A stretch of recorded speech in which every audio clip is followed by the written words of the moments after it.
We begin by praising Allah subhanahu wa ta'ala, bearing witness that none has the right to be worshipped or unconditionally obeyed except for Him, and we bear witness that Muhammad sallallahu alaihi wasallam is His final messenger. We ask Allah to send His peace and blessings upon Him, the prophets and messengers that came before Him, His family and companions that served alongside Him, and those that follow in their blessed path until the Day of Judgment. And we ask Allah to make us amongst them. Allahumma ameen. Dear brothers and sisters, we've spent the last few weeks talking about Palestine and what we see in Palestine and what we see in the world in terms of those that are oppressed. The ones that we mention frequently, like our brothers and sisters in Palestine, the ones that in the backgrounds, like our brothers and sisters in Afghanistan and Iraq and Syria, and the list goes on. Things continue to unfold for them in a horrible way. And as we see these things, a lot of times there can be a shut-off inside of you. And I want us to talk about this idea of ajz, of being unable, feeling helpless. It's actually a very interesting word, and it's one that the Prophet ﷺ taught us in several of his du'as, in several of his supplications, and realized there is al-ajz in both our personal and our social contexts, both those things that affect us at the family level and those things that affect us at a global level, at a community level. Al-ajz is if you're seeing someone that you love in a lot of pain and you can't do anything to help them. Some of us have been in that situation, right? You see someone, a child, a parent, a spouse, a friend, someone that you love, and you wish you could do something, but you can't do anything. And so you feel a sense of inability. You feel a sense of helplessness. Al-ajz could indeed be that you see the injustice of the world and you say, Subhanallah, Allahumma khfir lana ajzana, Allahumma khfir lana ajzana. Oh Allah, forgive us for our inability. When we see our brothers and sisters in Palestine, when we see people that are oppressed at this level, and this becomes a repeated thing where it's video after video. The trauma of seeing police brutality in the United States, if you are a black parent in this country and you have to worry about that being your child. The trauma of seeing people back home, if you have migrated to this country and you realize that you are in a place of goodness and welfare and they're in a place of hardship. All of these things shut us off, and they could make us feel a great sense of ajz, of inability. And there's this dua that we say morning and evening. It is not a new dua for people to learn. I think for the most part you have all heard this dua. But I want to elaborate on these few concepts, inshaAllah ta'ala, as they relate to us at a deeply personal level. Because if we are in a place where we're asking Allah subhanahu wa ta'ala to help us overcome certain things that hold us back, and if we are able to gain certain qualities, then that will make us more productive in all of our affairs. And this is a hadith. The dua is authentic across the board. The incident behind it is disputed. However, the dua is undisputed in terms of how authentic it is. Abu Sa'id al-Khudri radiyallahu ta'ala anhu says that once the Prophet sallallahu alaihi wasallam entered the masjid and he saw a man from the Ansar named Abu Umama. So he said to Abu Umama, Ya Aba Umama, ma li araka jalisan fil masjidi fi ghayri waqti as-salah.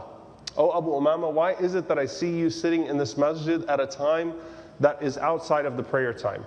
Fi ghayri waqti as-salah. Of course, there were people that would sit and do tadabbur and tafakkur. There were people that would do reflection and contemplation. There were people that would engage themselves in remembrance.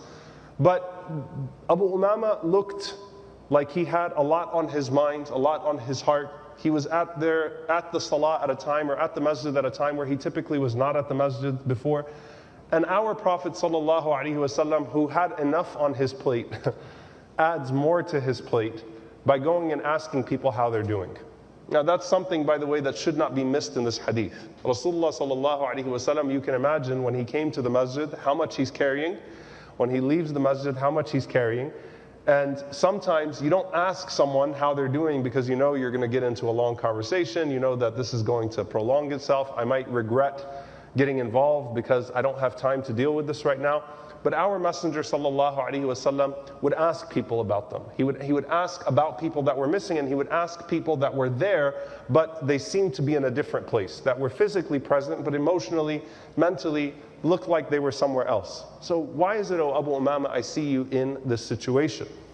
So he said to the Prophet sallallahu alaihi wasallam, قال هموم لزمتني وديون يا رسول الله. He said, Ya Rasulullah, I'm just overcome with a lot of anxiety. and I'm buried in debt too. So I have a lot going on in my life right now. I'm grieving, I have a lot of anxiety, and at the same time, I'm buried in this debt. قال صلى الله عليه وسلم أفلا أعلمك كلاما إذا أنت قلته أذهب الله عز وجل همك وقضى عنك دينك. The Prophet ﷺ said, let me teach you some words that if you say them on a daily basis in the morning and the evening, Allah subhanahu wa ta'ala will do away with your anxiety and Allah subhanahu wa ta'ala will do away with your debts. قال قلت بلى يا رسول الله. He said, I said to the Messenger of Allah, yes, O Messenger of Allah. قال إذا أصبحت وإذا أمسيت اللهم إني أعوذ بك من الهم والحزن وأعوذ بك من العجز والكسل وأعوذ بك من الجبن والبخل وأعوذ بك من غلبة الدين وقهر الرجال. So this is a dua, of course, that we say often and has different variations of it. But the Prophet ﷺ said to say, Allahumma inni a'udhu bika min al-hammi wal-hazan. Oh Allah, I seek refuge in you from anxiety and grief. Wa a'udhu bika min al-ajzi wal-kasal. And I seek refuge in you from inability and from laziness. Wa a'udhu bika min al-jubni wal-bukhl. And I seek refuge in you from stinginess and cowardice. Wa a'udhu bika min ghalabati ad-dayni wa qahr al-rijal. And I seek refuge in you from the burden of debt and from being subjugated to man, from being at the mercy of someone else other than you, O Allah. Now, Abu Umama continues, قال ففعلت ذلك فأذهب الله عز وجل همي وقضى عني ديني. He said, I did what the Prophet ﷺ told me, so Allah indeed removed my anxiety and Allah subhanahu wa ta'ala did away with my debts. But I want to talk about this inshaAllah ta'ala, particularly from the first two sentences. The difference between these words and what the Prophet ﷺ is actually giving to us. Allahumma inni a'udhu bika min al-hammi wal-hazan. Oh Allah, I seek refuge in you from al-ham, which is anxiety, and al-hazan, which is grief. Al-ham, the scholars say, refers to anxiety over the future. I'm worried about what's going to come next. I'm worried about tomorrow. I'm uncertain about this situation. I don't know how this is going to unfold, and that's causing me a great sense of paralysis, al-ham. And the Prophet ﷺ mentioned, Man asbaha wa dunya akbar hamma. Whoever wakes up and has dunya, has the world, the life of this world as their greatest ham, their greatest concern, that which causes them great anxiety. Ja'ala Allahu faqrahu bayna aynay. He has poverty between his two eyes. All he sees is poverty at all times. And so the ham here is not a positive ham. It's not worried about something that is good, but it's rather the anxiety that comes with being uncertain about the future. Al-ham. Al-hazan is grief, and it refers to the past. It refers to a great sense of loss. I can't get out of the pain that I am feeling in the past.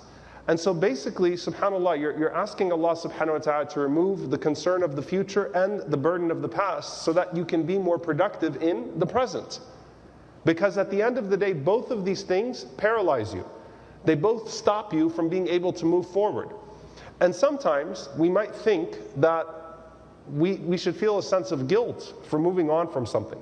You know, by the way, it's always important to recognize that the shaitan leads you to either unproductive action or to no action at all by giving you good words, right? And so how can you move on from the past? You should feel guilty. You should hold yourself to the past and you should not do anything. That is something that Allah subhanahu wa ta'ala does not praise about a person. You might think that it's a sin that I committed in the past and I can't get over it. And nadmu tawbah, regret is repentance, but at the same time, hasra, which is remorse, where a person just sits around and a person says, Ya hasrata, I messed up, I messed up, I messed up. That's not a praiseworthy quality. And so a person is either stuck in the past or they're way too concerned about the future. And the scholars mention here that when it comes to the past, because you're not just saying these du'as without understanding the attributes of Allah subhanahu wa ta'ala behind them. Allah subhanahu wa ta'ala will not hold you to the sins that you have committed in the past if you repented from them. So if it's a sin that's causing you grief, Allah subhanahu wa ta'ala will not hold you to that. Allah subhanahu wa ta'ala wants you to move forward. And this is something that I want you to think, if you were the Sahaba, we talked about Hamza radiallahu ta'ala anhu a few nights ago. Imagine being wahshi, right? and you caused that grief to the Prophet ﷺ by killing someone so beloved to him, but still you have the motivation to move on. Allah subhanahu wa ta'ala does not want you to be frozen or paralyzed by your past. So if it's sin or something that you've done bad, you need to understand that Allah subhanahu wa ta'ala is the one that's most forgiving. If it is pain that you feel over something that indeed happened to you, then it is Allah subhanahu wa ta'ala that compensates for that pain in the hereafter. The compensation awaits around the corner. If it is regret that you did not do something differently, sometimes we think, I could have done this differently and this wouldn't have happened. So we beat ourselves up over, not having done enough for someone, or not having intervened at a certain point, or not having done this, or not having done that. Then know that Allah subhanahu wa ta'ala had a plan for that person as Allah subhanahu wa ta'ala has a plan for you. The point is that you're not supposed to be frozen by your past, paralyzed by your past, but instead use it, grow out of it, and think about that which comes afterwards, bi'idhnillahi ta'ala. And remember that when it comes to the future, as a person is so afraid, anxious, uncertain about that which comes next, that Allah subhanahu wa ta'ala indeed is upon all things in control. That everything is going to unfold in the way that is going to unfold, whether you concern yourself with it or not. But by acting in a way that is praiseworthy, bi'idhnillahi ta'ala, the future will hold a positive fate for you. So al-ham wal-hazan, and this is also when the angels come to us when we are dying, أَلَّا تَخَافُوا وَلَا تَحْزَنُوا. Do not be afraid, أَلَّا تَخَافُوا, about the future. When a person is leaving this world, the angels say, أَلَّا تَخَافُوا, don't worry about that which comes next, وَلَا تَحْزَنُوا, and don't grieve over that which you are leaving behind. What's going to happen with their kids? What's going to happen with their spouse? What's going to happen with this person and that person? What's going to happen with all of this? لا تحزنوا. What's going to happen next? Where am I going? What's the next stage here? At this point, there is no a'mal, there is no actions. لا تخافوا. Don't be afraid. Allah subhanahu wa ta'ala is going to take care of you at this point. So min al-hammi wal-hazan. And then I'll just talk about the second one. Min al-ajzi wal-kasal. This is very powerful because al-ajz and al-kasal often get translated as the same thing. Al-ajz, which is inability, is عدم القدرة على فعل الشيء. It is when you don't have the ability to do something. So things are truly out of your control. You're in a situation where you are helpless and you can't do anything about it. And you're asking Allah subhanahu wa ta'ala, oh Allah, protect me from that. Al-kasal is when you have al-qudra ala shay, you have the ability to do something, but you have a tawakkul. You have a burden, something that's holding you back. You're able, but you're not willing. You can, but you're not. And a lot of times we resign things to al-ajz that are really just al-kasal. Many of us put things in the domain of we're not able to do it, where the reality is we're not willing to do it. So finding the motivation, finding the willpower to be able to do something. And this is something that we have to remind ourselves, that we push ourselves as much as we can, and sometimes the things that Allah subhanahu wa ta'ala opens up for us as a result of His blessing, bi'idhnillah, insha'Allah, by His will, by His permission, are things that we would have never thought we are capable of. Now the last thing I'll say here, min al-jubni wal-bukhl, cowardice and stinginess. We've talked about that before in the past, this idea of not being able to do something when I should do something. Cowardice is I restrain myself when I should say something, when I should do something. Al-bukhl is when I don't spend, when I could spend, I'm not generous. I'm paralyzed by a sense of fear of poverty. And then you find غَلَبَةِ الدَّيْنِ وَقَهْرِ الرِّجَالِ, to not be burdened by debt or to be at the mercy of another person, to be subjugated by man. When the Prophet ﷺ was in Ta'if and the Prophet ﷺ said, إِلَى مَنْ تَكِلُنِي, who are you leaving me to? Oh Allah, are you leaving me to a family member or are you leaving me to a stranger? Who are you leaving me to? Because no one likes to be at the mercy of another human being in any way whatsoever. What I want us to leave with, inshaAllah ta'ala, today though, what is the psychological effect of repeating this dua every morning and evening and understanding what it means? Al-ajzi wal-kasal, al-hammi wal-hazan. Reminding yourself that Allah subhanahu wa ta'ala is in control of the future, so I should not lose myself in uncertainty about it. Reminding yourself that Allah subhanahu wa ta'ala has forgiven what you have done in the past, and Allah subhanahu wa ta'ala will allow that past to lead to future growth. Reminding yourself not to grieve over it. Reminding yourself that you get yourself out of al-ajz, that there are certain things that I cannot control, but oh Allah, forgive me when I can't control a situation and help me overcome those situations. Oh Allah, open up those doors for me. And al-kasal, when it comes to laziness, when a person just does not find the willpower to do anything anymore, when a person shuts down. All of these are deeply complex topics, but the effect of reading this on a morning and evening basis, where you're understanding the attributes of Allah subhanahu wa ta'ala, and you understand the deep wisdom of these words, are things that can truly transform our lives, and more importantly, can lead to elevation in the hereafter. We ask Allah subhanahu wa ta'ala to protect us from al-hammi wal-hazan.